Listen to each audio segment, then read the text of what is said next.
নমস্কাৰ, আহকচোন চাওঁ মই কেনেদৰে গাৰ্ডেনিঙৰ কাম কৰোঁ।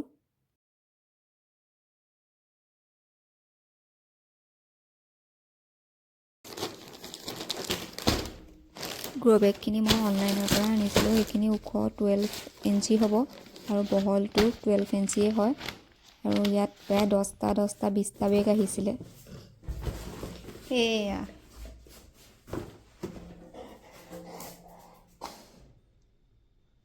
গ্ৰ' বেগকেইটাও যথেষ্ট ভাল আছিলে আৰু 12 ফুটৰ বেগটো শাক পাচলি কৰিবলৈও ভাল। এইখিনি ঘুগুলা হয়, ঘুগুলা আৰু খেৰ মিক্স কৰি মই অলপ অলপকৈ এতিয়া ভৰাই ল'ম।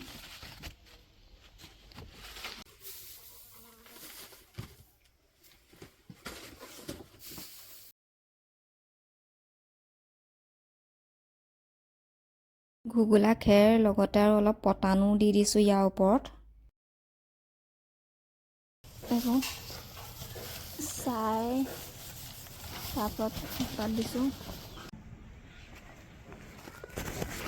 মাটি দিম। তাৰপাছত এইখিনি গোবৰ মিক্স কৰি ৰ'দত শুকুৱাই থোৱা মাটি হয়, ইয়াৰ ওপৰত অলপ অলপকৈ দি দিছোঁ। দি পেলাই গোটেইকেইটা বেগ মই ভৰাই ল'ম। খেৰৰ ওপৰত মাটি দিয়ে মই ডাইৰেক্ট গছপুলিখিনি ৰুই নিদিওঁ। ইয়াত পানী দি মই 3 দিনমান ৰাখিম।